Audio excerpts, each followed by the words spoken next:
சோட்டிலமாடே இந்த அடிதடி ரத்தம் எதுவும் என்னோட போல போய் சம்மர் வந்தாச்சு. What's your plan for this holiday? எங்க கிட்ட விட்டுருங்க, நாங்க பாத்துக்கிறோம். GT Holidays. GT Holidays, South India's #1 travel brand. ஆதன் நேயர்களுக்கு அன்பு வணக்கம். இந்திய ராணுவம் நடத்தி இருக்கக்கூடிய இந்த ஆபரேஷன் சிந்தூர் அப்படிங்கிற தாக்குதல் அப்படிங்கிறது மிகப்பெரிய பேசுபொருளாக மாறி இருக்கிறது. இன்னைக்கு ரொம்ப முக்கியமான நாளாக இந்தியாவுக்கு மாறி இருக்கிறது. கிட்டத்தட்ட 71 வாருக்கு பிறகு மிக முக்கியமான ஒரு நாள், எதிரிக்கு மிக முக்கியமான ஒரு பதிலடியை இந்திய தரப்பிலிருந்து தரப்பட்டிருக்கிறது. பெஹல்காம், காஷ்மீர்ல கூடிய பெஹல்காம் பள்ளத்தாக்கில் நடந்த அந்த தீவிரவாத தாக்குதலுக்கு பிறகு அப்பாவி பொதுமக்கள் அங்க கொல்லப்பட்ட பிறகு அதற்கான பதிலடி எப்போது இந்தியா தரும் அப்படின்ட்டு மிகப்பெரிய விவாதம் இருந்துச்சு. நிறைய பேர் இந்தியாவை கேள்வி எழுப்பினாங்க. இந்தியா தாக்குதல் நடத்தாதா, உங்களுக்கெல்லாம் வீரம் இல்லையா அப்படின்ற மாதிரி தொடர்ச்சியான விமர்சனங்களுக்கு மத்தியில் மிக துல்லியமான தாக்குதலை மே 7ஆம் தேதி அதிகாலையில் 9:30 அளவில் இந்திய ராணுவம் கொடுத்திருக்கிறது. இதுல ஒரே ஒரு முக்கியமான விஷயத்தை மட்டும் இந்த பதிவில் டீல் பண்ணுவோம். அதாவது இந்திய ராணுவம் தேர்ந்தெடுக்கக்கூடிய அந்த 9 இடங்கள்ல மொத்தமா இந்திய ராணுவம் தாக்குதல் நடத்தி இருக்கிறது. அந்த 9 இடங்களை இந்திய ராணுவம் ஏன் தேர்வு செய்தது, ஏன் அங்க தாக்குதல் நடத்தியது, இந்த தாக்குதல் நடத்தியதால அந்த பாகிஸ்தானுடைய அந்த டெரர் இன்ஃப்ராஸ்ட்ரக்சர், அந்த பாகிஸ்தான் உருவாக்கி வச்சிருக்கக்கூடிய அந்த தீவிரவாத அந்த கட்டமைப்பு அப்படிங்கிறது எந்த வகையில சிதைய போகுது அப்படிங்கிறதுக்கான ஒரு மிக முக்கியமான விஷயத்தை பிளான் பண்ணி தான் இந்திய ராணுவம் இந்த 9 இடங்களை தேர்வு செஞ்சிருக்கிறாங்க. இந்த 9 இடங்கள் இருக்கக்கூடிய நுணுக்கமான விஷயங்களை பார்ப்போம். ஃபர்ஸ்ட், இந்திய ராணுவம் தேர்வு செய்த 9 இடங்கள்ல 4 இடங்கள் பாகிஸ்தானுக்கு உள்ள வருது. 5 இடங்கள் பாகிஸ்தான் ஆக்குபைட் காஷ்மீர், நம்முடைய இடம் தான், பாகிஸ்தான் ஆக்குபைட் காஷ்மீர்ல வருது. ஸோ மொத்தமா 9 இடங்கள். இந்த 9 இடங்கள்ல ஃபர்ஸ்ட் நம்ம பார்க்க போற இடம் பாவல்பூர். பாவல்பூர் அப்படிங்கிறது பாகிஸ்தானுடைய பஞ்சாப் மாகாணத்துடைய தெற்கு பகுதியில் இருக்கக்கூடிய மிக முக்கியமான பகுதி. இந்த பகுதியை இந்திய ராணுவம் இந்த தாக்குதல் நடத்தியதுக்கு மிக முக்கியமான காரணம் என்ன அப்படின்னா, மசூத் அசார்னு சொல்லக்கூடிய ஜெய்ஷ் இ முகமது தீவிரவாத இயக்கத்துடைய ஹெட் குவார்ட்டர்ஸே இந்த பாவல்பூர் தான். இங்கதான் அந்த மசூத் அசார் தலைமையிலான அந்த ஜெய்ஷ் இ முகமது தீவிரவாத இயக்கம் தொடர்ச்சியாக செயல்பட்டு வருகிறது. அங்கிருந்து தான் அவங்களுக்கான இன்ஸ்ட்ரக்ஷன்ஸ், அந்த இயக்கத்துக்கான தலைமை எல்லாமே பாவல்பூர்ல இருந்து தான் செயல்பட்டு வருகிறது. ஸோ இந்த மசூத் அசார் நமக்கு யாரு, இந்த மசூத் அசார் யாரு, ஜெய்ஷ் இ முகமது யாரு அப்படின்னா, ஒரு சின்ன நினைவூட்டலாக 2001 பார்லிமெண்ட் அட்டாக், அதுக்கப்புறம் 2019 புல்வாமா அட்டாக், இந்த 2 அட்டாக்கையும் செஞ்சது இந்த தீவிரவாத இயக்கம் தான். இந்த தீவிரவாத இயக்கத்துடைய தலைநகர் தான் இந்த பாவல்பூர்.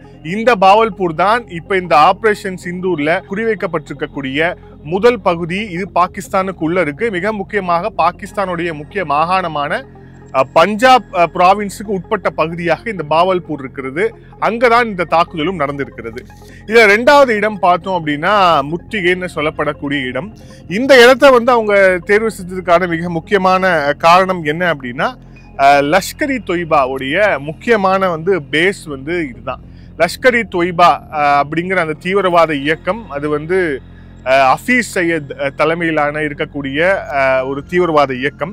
இது பார்த்தோம் அப்படின்னா பாகிஸ்தானுடைய லாகூர்ல இருந்து கிட்டத்தட்ட 40 கிலோமீட்டர் தூரத்துல இது இருக்கு.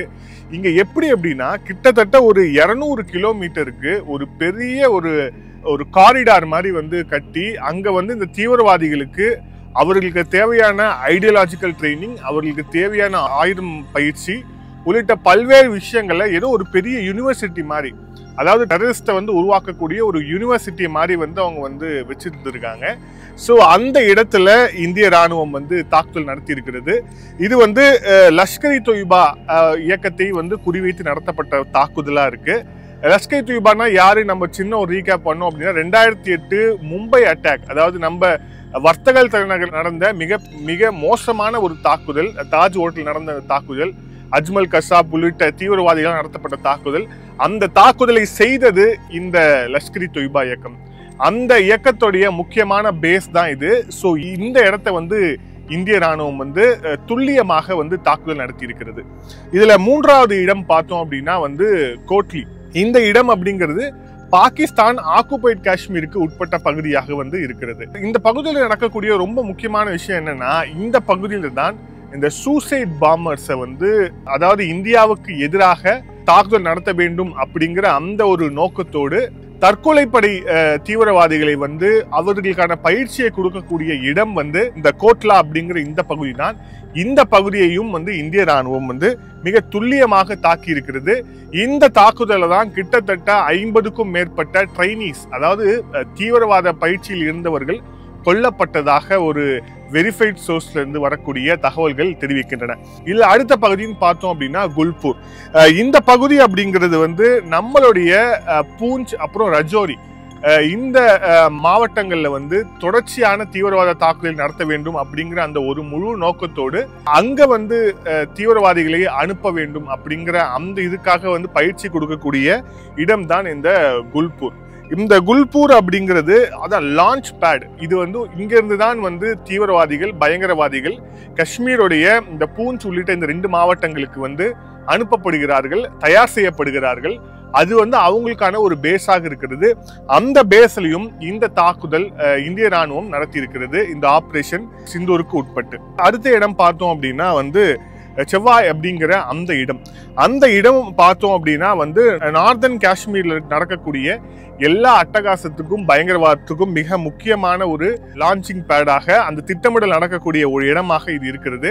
மிக முக்கியமாக சோர்மார்க், குல்மார்க், பகல்காம் தான் ரவுண்ட் பண்ணிக்கிறோம். இந்த 3 இடங்களையும் நடத்தக்கூடிய இந்த பயங்கரவாத தாக்குதலுக்கு பின்னணியாக அந்த திட்டமிடல் நடக்கக்கூடிய இடமாக இந்த இடம் வந்து இருக்கு அப்படிங்கிறத பார்க்கிறோம். இந்த இடத்திலையும் தாக்குதல் நடத்தப்பட்டிருக்கிறது. அதுக்கு அடுத்ததாக பார்த்தோம் அப்படின்னா அப்புறம் சர்ஜால் அப்புறம் பர்னாலா அப்படிங்கிற இந்த ரெண்டு இடத்துலையுமே வந்து தாக்குதல் வந்து நடத்தப்பட்டிருக்கிறது. இந்த இடம் வந்து LOC, அதாவது லைன் ஆஃப் ஆக்சுவல் கண்ட்ரோல் அப்படிங்கிற அந்த ஏரியாவில் இருக்கு, இன்டர்நேஷனல் பார்டர் அந்த ஏரியாவில் இருக்குது. இந்த இடம் தான் ஊடுருவல்காரர்களுடைய ஒரு முகமையாக இருக்கு. இந்த இடத்துல இருந்துதான் இந்தியாவுக்கு ஊடுருவக்கூடிய இந்த பயங்கரவாதிகள், கிராஸ் பார்டர் டெரரிசம் சொல்றாங்க இல்லையா, இந்த கிராஸ் பார்டர் டெரரிசம் அப்படிங்கிறது இந்த 2 பகுதிகளில் தான் தொடர்ச்சியாக இந்தியாவை நோக்கி வந்து கொண்டிருக்கிறது. ஸோ இங்கேயும் வந்து இந்த தாக்குதல், இந்த ஸ்ட்ரைக் அப்படிங்கிறது நடந்திருக்கு. அதுக்கப்புறம் மிக முக்கியமான ஒரு இடம் மேமூனா அப்படிங்கிற ஒரு இடம். இந்த இடம் வந்து பார்த்தோம் அப்படின்னா ஹிஜ்புல் முஜாஹுதீனுடைய அந்த பயங்கரவாத இயக்கத்துடைய ஹெட் குவார்ட்டர்ஸ். இந்த ஹெட் குவார்ட்டர்ஸ்லயும் வந்து இந்த தாக்குதல் சம்பவம் அப்படிங்கிறது நடந்திருக்கிறது. இந்த ஹிஜ்புல் முஜாஹுதீன் வந்து தொடர்ச்சியாக காஷ்மீர்ல நடந்த பல்வேறு பயங்கரவாத தாக்குதலுக்கு பின்னணி இருந்தக்கூடிய ஒரு இயக்கம். அதை தாண்டி காஷ்மீர்ல ஒரு லோக்கல் லெவல்ல ஸ்ட்ராங்கான இந்த டெரர் நெட்வொர்க்கை வச்சிருக்கக்கூடிய இயக்கமும் வந்து இதுதான். ஸோ இதோடைய தலைநகர் தான் வந்து மேபூனா. ஸோ இங்கேயும் இந்த ஆப்ரேஷன் சிந்தூருக்கு உட்பட்டு இந்த ஆப்ரேஷன் அடிப்படையில் இங்கேயும் தாக்குதல் வந்து நடத்தப்பட்டிருக்கிறது. ஸோ இதுதான் இந்த 9 இடங்கள், இந்திய தரப்பில் குறிவைக்கப்பட்ட அந்த 9 இடங்கள். ஏன் அந்த 9 இடங்கள் தேர்வு செய்யப்பட்டன அப்படிங்கிறதுக்கான விஷயம். இதுல ரொம்ப ஒரு சட்டிலான ஒரு மெசேஜ் இருக்கு இதுக்குள்ள. தொடர்ச்சியாக இந்தியாவோட ரிட்டாலியேஷன் எப்படி இருக்கோ, இந்தியாவோட ரிட்டாலியேஷன் எப்படி இருக்கும்னு கேட்டு எல்லா விஷயத்துக்குமே ஒரு விஷயம் பார்க்கலாம். இங்க ஒரு பாகிஸ்தான் ஆர்மி இடமோ இல்ல பாகிஸ்தான் அரசுக்கு சொந்தமான இடமோ எந்த இடமுமே இந்த இந்தியாவுடைய தாக்குதல்ல வரல. வெறும் பாகிஸ்தானுக்குள்ள செயல்படக்கூடிய தீவிரவாத இயக்கங்கள், அதோடைய ஹெட் குவார்ட்டர்ஸ், அதோடைய பயிற்சி முகமைகள், அதோட லான்ச் பேட்ஸ், இந்த இடத்தை குறிவைத்து மட்டும்தான் இந்த ஆபரேஷன் சிந்தூர் அப்படிங்கிறது நடந்திருக்கிறது.